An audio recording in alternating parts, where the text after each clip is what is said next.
Se le dice, le menciona una palabra a la persona, a la paciente, y bueno, se le dice que la deletree, de izquierda a derecha y luego al revés, de derecha a izquierda, y hay que evaluar si lo hace con... Muy bien, vamos a empezar la prueba del deletreo. La vamos a hacer con una palabra sencilla, tal vez de 3 letras, y le vamos a pedir al paciente que lo deletree al derecho y al revés. Después vamos a utilizar una palabra un poco más extensa, y la última, que es la que realmente se valora, pues es una palabra, por ejemplo, de 3 sílabas, para que la pueda deletrear al derecho y al revés. En cuanto a las pruebas de los dígitos, igual de la misma manera, se va a hacer una serie de dígitos sencillos como 1, 2, 3, 3, 2, 1, y a medida que el paciente va entendiendo cómo se realiza la prueba, entonces vamos a darle una serie de números de 4 dígitos, y probablemente la última serie de números va a ser de 5, de 5 o de 6 dígitos, siempre al derecho y siempre al revés. Entonces, esa sería la única observación desde el punto de vista de cómo se hacen las pruebas de los dígitos y las pruebas del deletreo. Son 2, 3 palabras, una sencilla para que el paciente vaya entendiendo cómo se realiza, y después palabras un poco más difíciles, más largas. Bien, no sé si los demás compañeros tienen algún comentario sobre la historia clínica que el grupo de Olga, Sol, Bianca y Mario han presentado acá.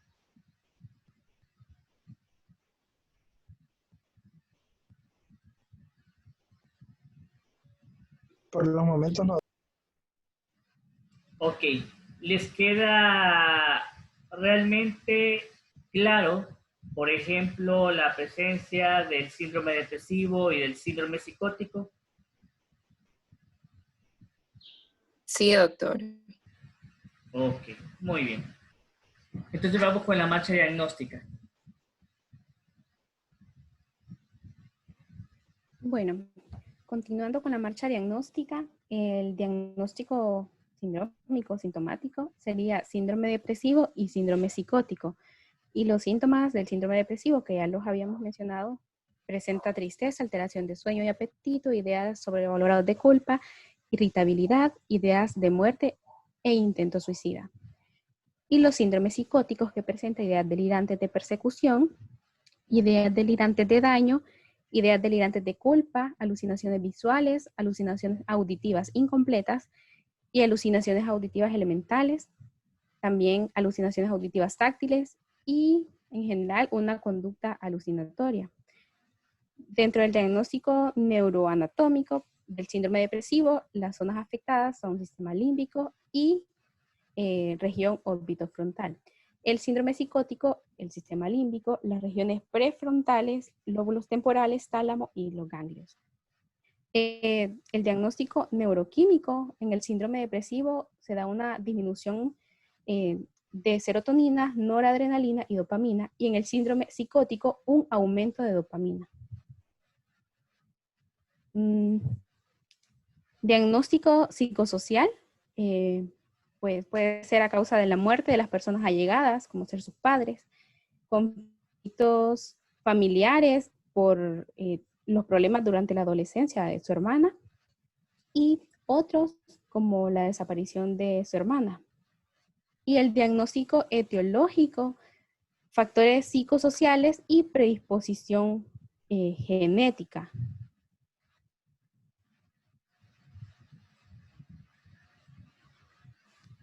Diagnóstico multiaxial.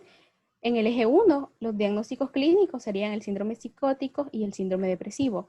Y el eje 1A. Y en el eje 1B, no presenta retraso mental y los trastornos de personalidad que presentaba. Y quiero aclarar que no estábamos del todo de acuerdo. Bueno, ¿cómo es la palabra? No estamos seguros, perdón, del todo. los trastornos de la personalidad que más o menos se acercaban a su personalidad serían los trastornos de personalidad esquizotípico, trastorno de personalidad esquizoide y trastornos de la personalidad paranoide.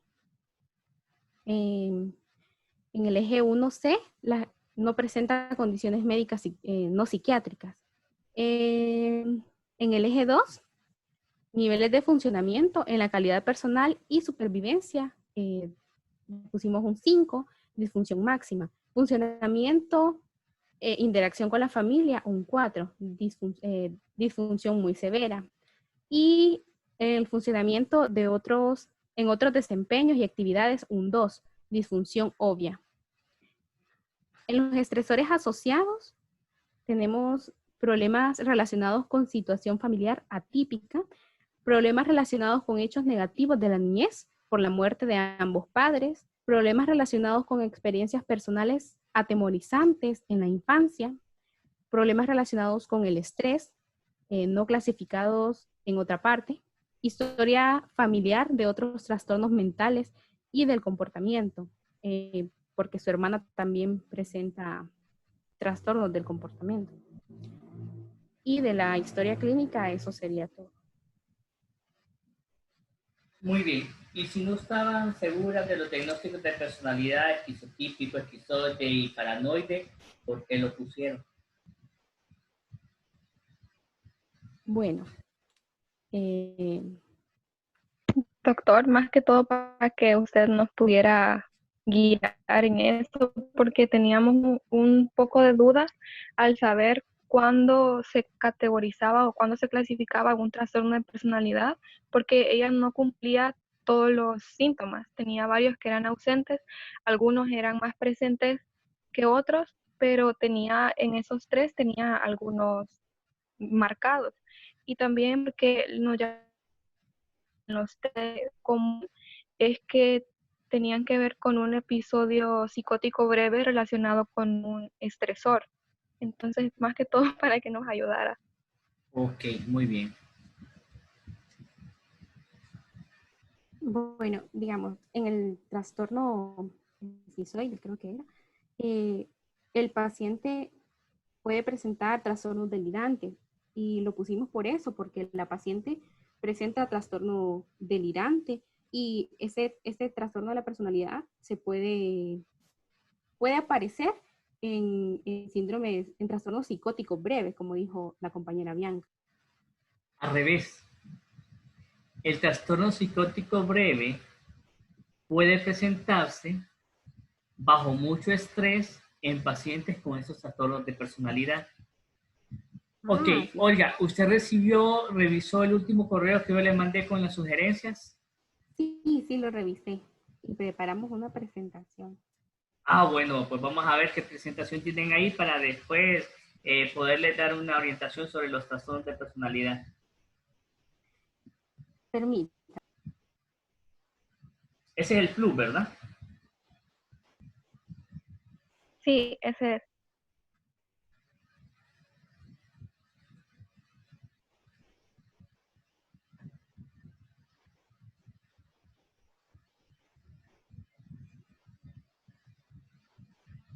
Lo siento, no me puedo salir, permítame, doctor.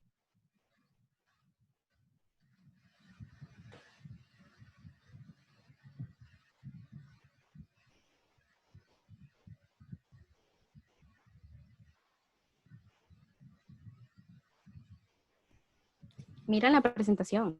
No, miramos la historia clínica acostada. Permítame.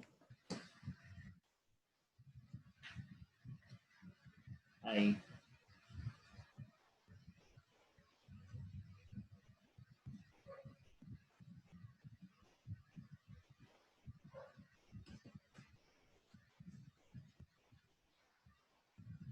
Ahora sí la ven. Sí.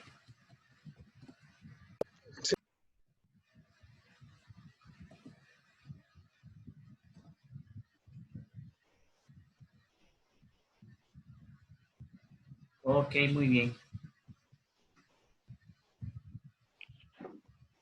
No sé si Solange... Buenas tardes a todos. No, yo Pues Mario, trataré denle de viaje. explicar eso. Primero quería decirles que mi señal tampoco está muy buena, entonces si no me entienden bien, pues díganmelo para que alguien más continúe. Entonces Ok, les vamos a hablar en este momento te sobre... escuchamos bien. Bueno, entonces Sí, se sobre... escucha Bueno, súper lo que usted bien. nos sugirió, distimia y el otro es trastorno depresivo grave. Entonces, en primer lugar, bueno, empecemos con distimia.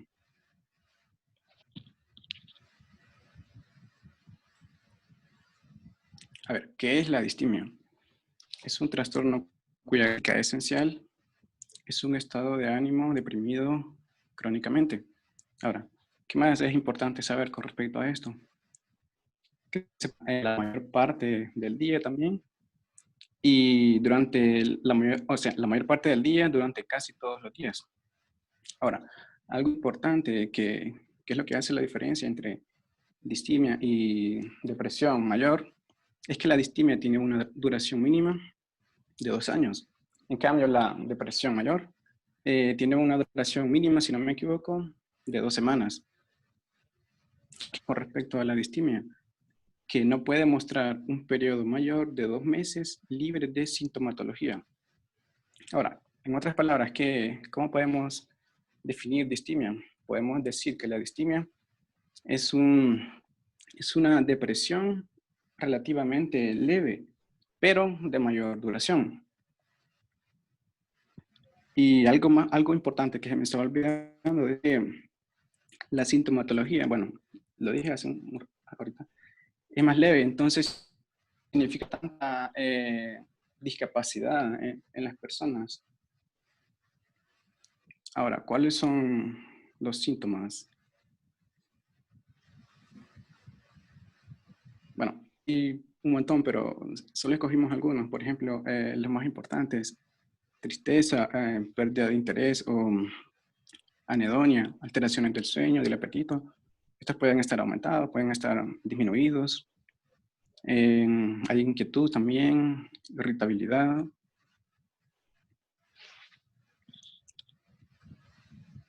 Otros síntomas que pueden haber, síntomas o signos, ideas de muerte, aislamiento social y síntomas físicos como, por ejemplo, dolor crónico, dolor de cabeza. ¿Y qué es lo importante con respecto a estos síntomas físicos que no suelen ceder al tratamiento convencional o suelen persistir? Y también hay una menor capacidad para concentrarse. Ahora, esto es lo último con respecto a distimia. ¿Cuáles son las causas? Bueno, pues realmente no se ha llegado a un consenso para definir cuáles son las causas. Entonces, pero lo que sí se ha dicho es que las causas son multifactoriales, o sea, no solamente hay una causa. Ahora, de todas estas, ¿en cuál quiero hacer hincapié? En los neurotransmisores. Bueno, esto es más con respecto a la depresión. Pero, bueno, hay una teoría, creo que todos la conocemos, que se llama la teoría monominérgica, que básicamente lo que dice es que síntomas, manifestaciones se deben básicamente a una disminución de neurotransmisores, por ejemplo, de serotonina, de dopamina, de noradrenalina. Se debe a una disminución de ellos, no necesariamente a todos. Pero, ¿qué otra cosa es importante respecto a esto? Que esta teoría realmente no explica todas las causas. ¿Por qué? Porque únicamente en ese aspecto, en los neurotransmisores, no considera otras causas que también son importantes. Entonces, en otras palabras, en la depresión, por ejemplo, no todas las personas que están sufriendo una depresión o una distimia tienen alteraciones en los neurotransmisores. Es por eso también que el tratamiento no es efectivo en el 100% de estas personas. ¿Por qué? Porque también hay otras que considerar, por ejemplo, alteraciones biológicas, también causas hereditarias. Por ejemplo, en la película ella tiene una hermana gemela, entonces habría que que ver también si la hermana manifiesta los mismos síntomas, las mismas manifestaciones que ella, porque también puede haber cierto riesgo, cierto solapamiento, y también los acontecimientos de la vida, por ejemplo, acontecimientos traumáticos, y por ejemplo, perder a un familiar importante, y de hecho ella no solo perdió a un familiar, sino que perdió a dos familiares, a su mamá y a su papá, y fue el mismo día. Entonces eso pudo haber sido un desencadenante. ¿Qué más? También, por ejemplo, a veces también suelen ser acontecimientos traumáticos. Creo que esto es todo con respecto a distimia. Gracias por poner atención. Muy bien. ¿Y esta paciente tendría entonces distimia? Doctor, nosotros pensamos que ella podría tener una distimia que luego evolucionó a un episodio depresivo grave con síntomas psicóticos. Ok, podría ser una posibilidad diagnóstica. La distimia, como bien lo mencionan ustedes, se debe la distimia sería como una depresión menor, que en los adultos dura alrededor de 2 años y en los niños y adolescentes 1 año. Como bien dice Mario, la mayor parte del día, la mayor parte de los días en una semana. Y este paciente durante estos 2 años no tiene más de 2 meses sintiéndose bien. La mayor parte de los casos con distimia, el paciente siempre se siente cansado, siempre se siente aburrido, bajado, sí cumple con sus actividades diarias, como ir a la escuela, como ir al trabajo, como estudiar, pero siente que se debe esforzar el doble que el resto de personas para cumplir con las actividades diarias. ¿Por qué yo considero una distimia en esta muchacha? Considero una distimia en esta muchacha principalmente por el evento que marcó prácticamente su vida, la muerte de sus papás. Una muerte en que las dos, tanto la hermana como ella, presenciaron. La culpa que siempre ha tenido esta muchacha porque siente que no protegió y que no cuidó muy bien a su hermana, que era más vulnerable y que era más sensible, como lo mencionan ustedes ahí en la historia de enfermedad actual. Se cría con la abuela, se cría con la hermana, pero siempre le hace falta el papá y la mamá a esta muchacha y los sentimientos de culpa. Por eso consideré, podría ser que esta muchacha desde muy chica aprendió, entre comillas, a vivir con su depresión. Bien, por ahí mencionaron la parte de los componentes biológicos y los componentes hereditarios.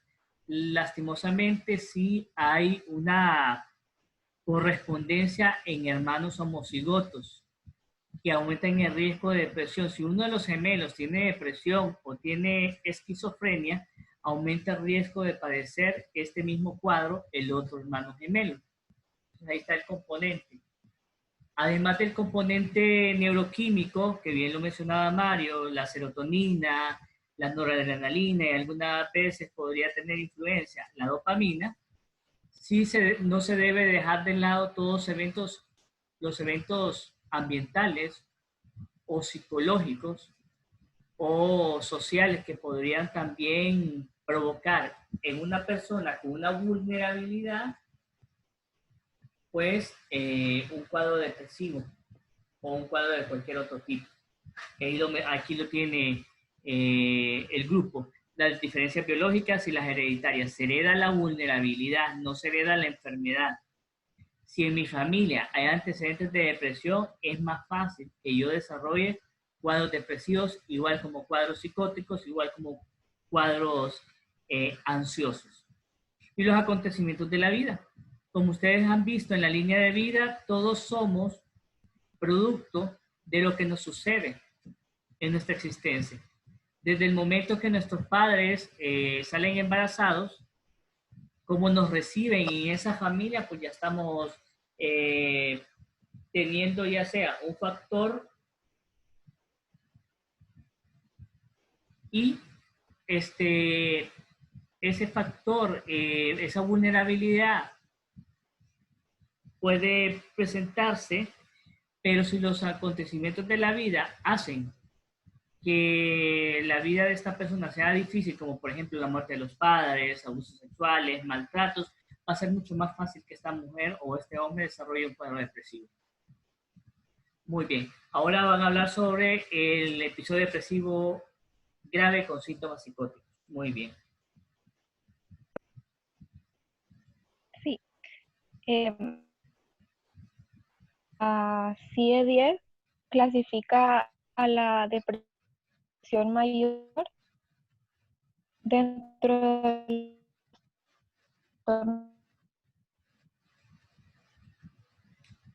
Ahorita se me fue el audio. Y estos van desde la FAS, que incluye, entonces, en episodios típicos hay tantos leves como moderados o graves, y el grave se va a dividir en sin síntomas psicóticos o con síntomas psicóticos. Dentro de los síntomas que los pacientes pueden presentar dentro de episodios, encontramos los mismos que hemos estado viendo: las ideas de culpa o de inutilidad, autoestima disminuida, apetito y sueño disminuido, concentración, deterioro en la capacidad de estar, el decaimiento del ánimo con reducción de actividades, pérdida de interés, la autoestima está repetida, es la disminuida, y el cansancio y con esfuerzos mínimos.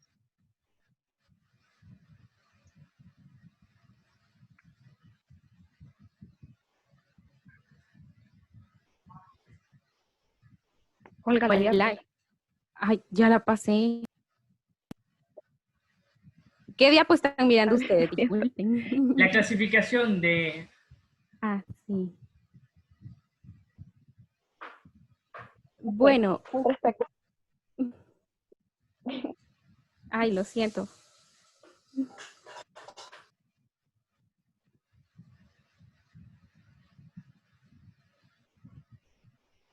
Bueno, con la clasificación, en el episodio depresivo leve, lo que podemos resaltar aquí es que están presentes 2 o 3 de los síntomas antes descritos y que el paciente generalmente está tenso, pero probablemente estará apto para continuar con la mayoría de sus actividades. En el episodio depresivo moderado están presentes 4 o más de los síntomas antes descritos y el paciente probablemente tenga grandes dificultades para continuar realizando sus actividades ordinarias.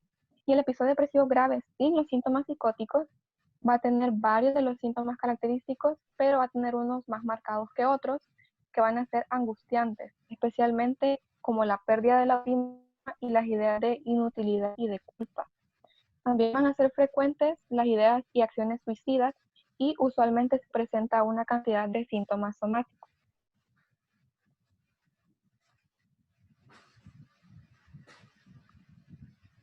Y el episodio depresivo grave con los síntomas psicóticos es el episodio similar al grave sin los síntomas psicóticos. La diferencia es que va a haber una aparición de alucinaciones, delirios, retraso psicomotor o de un estupor, que puede ser tan grande que imposibilita al paciente. Este episodio depresivo grave con síntomas por efecto de la deshidratación o de la inanición. Y cabe mencionar también que para que un episodio se considere depresivo, según el CIE-10, debe de tener al menos la duración de 2 semanas, como había dicho Mario, y también el episodio no debe ser atribuible como abuso de sustancias psicóticas, algún trastorno orgánico.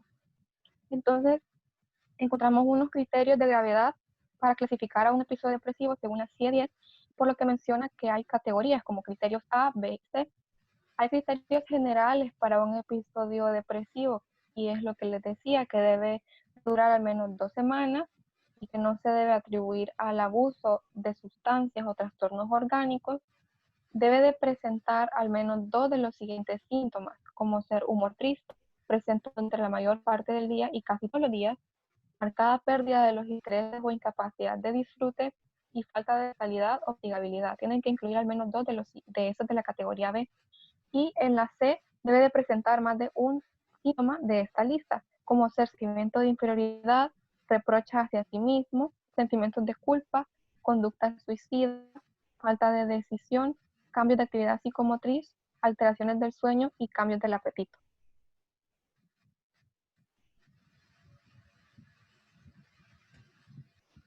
Ok, muy bien. ¿Y esta paciente entonces podría tener episodio depresivo grave con síntomas psicóticos?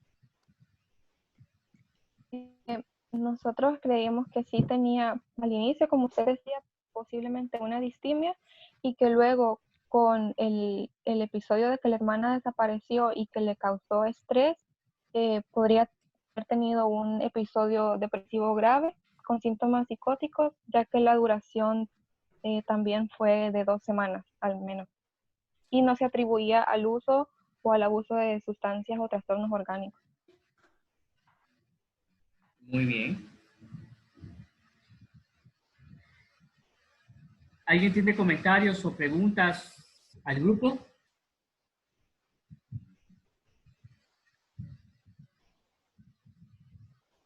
¿Todavía No, están doctor. presentes? Sí, doctor, aquí estamos. Ok, muy bien. Prácticamente lo que hizo el grupo de Olga, el grupo de Mario, el de Bianca y el de Solange con esta historia clínica es lo que ustedes van a hacer cuando estén en 5º año, en la rotación de psiquiatría. Además de identificar los síndromes, van a poderle dar, en base a los criterios del DSM-5 o del CI-10, un nombre como estos. Ok. La pregunta del grupo de Olga, Bianca, Solange y Mario era si tenía o no tenía trastorno de personalidad. Bien. Si ustedes recordarán cuando les puse a leer trastornos de personalidad, el capítulo del libro, vieron como 10 trastornos de personalidad. Cluster A, que son los raros o son los extraños, que es el esquizotípico, el esquizoide y el paranoide. Los neuróticos son del clúster B. Está hablando del disocial, del limítrofe, del histriónico, y había otro, el disocial, el histriónico, el limítrofe, y creo que el otro es el trastorno anancástico. Y los ansiosos sería el libertativo, sería el dependiente y sería el pasivo-agresivo, por ahí, por así decirlo. Lo normal es que nosotros tengamos un poquito de cada trastorno de personalidad, un poquito, lo normal.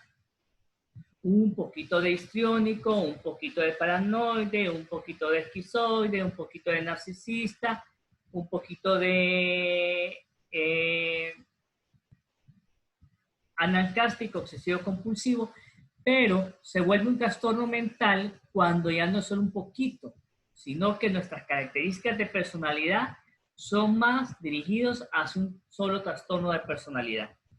Entonces, cuando ustedes me dicen aquí en el eje 1B que el paciente tiene características de paranoide, de esquizotípico y esquizoide, me están diciendo prácticamente que este paciente tiene una personalidad normal porque tiene un poquito de cada cosa.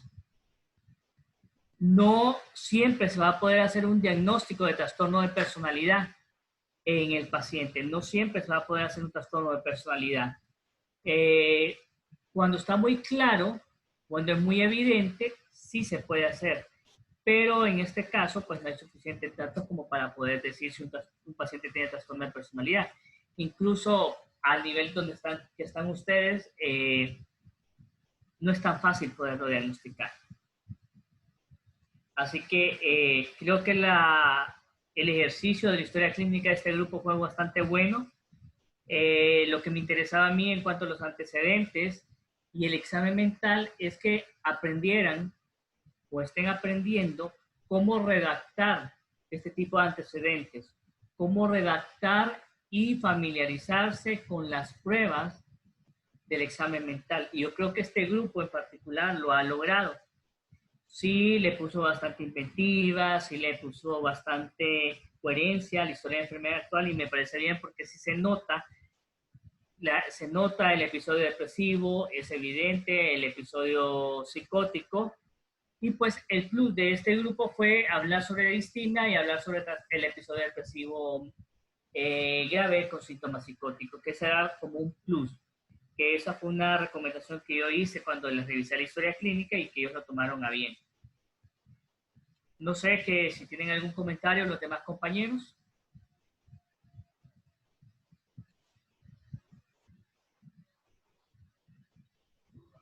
Ninguno.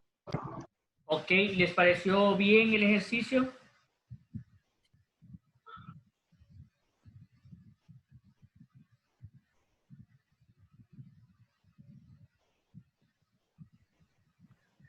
Sí, a mí me gustó bastante.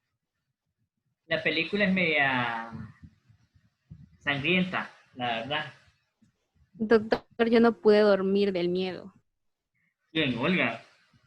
Y soy súper miedosa y esa película, ay, me Lo dejó. siento, pero hay otras opciones, pero bueno, ustedes eligieron esa película. La verdad es que yo cuando miro estas películas de terror, de miedo, yo lo hago con el ojo clínico.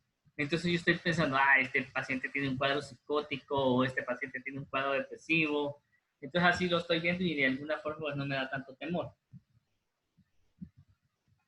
Y si ustedes se dan cuenta, por ejemplo, esta muchacha es, es probable que sí tuviera un cuadro depresivo. De hecho, en la película llega a este bosque que la leyenda es que ahí se van a suicidar toda la gente que está depresiva, pues. Entonces, hay algunos que salen y otros que se quedan ahí. Y las almas que andan penando, así como la de la niña que le aparece casi al final de la historia, es el producto de, es el alma errante de esa muchachita que se suicidó, pues, y quedó ahí, encerrada en ese bosque. Entonces, esta muchacha de la película, Sara, ya tenía una vulnerabilidad que terminó de aflorar dentro de ese bosque, que la llevó a suicidarse. Eso es evidente, pues, el cuadro depresivo y la psicosis que sufrió. De verdad me gustó la forma en que narraron la historia, la forma en que realizaron los antecedentes, la forma en que plantearon el examen mental y el diagnóstico multiaxial. Yo los felicito a ustedes y espero pues que los demás grupos puedan hacerlo igual o mejor que ustedes. Así que los felicito, me siento muy complacido porque creo que lo que yo he tratado de transmitirles a ustedes en cuanto a la historia clínica, creo que lo están logrando con estos ejercicios, pese a la situación difícil que estamos viviendo, pues que no tenemos pacientes reales, pero las películas de alguna forma están sirviendo pues para desarrollar estas habilidades. Gracias, doctor. Gracias, doctor.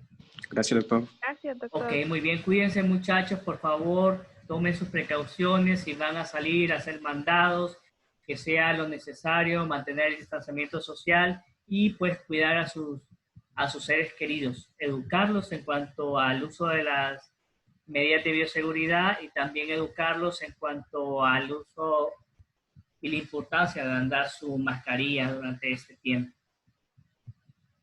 Así que les mando un fuerte abrazo y cualquier cosa, pues, sí les pido que cuando me manden los borradores a mi correo electrónico, me manden un mensajito de WhatsApp a mi teléfono para revisarles con tiempo. Digamos, ayer me mandó la historia clínica Manoli y yo voy a tratar de resolverle las interrogantes entre hoy y mañana para que tenga chance para desarrollarlo para el viernes. Así que jóvenes, un gusto, se me cuidan, cuiden a sus familiares y estamos en contacto. Gracias, doctor. Gracias, doctor, igual. Gracias, doctor.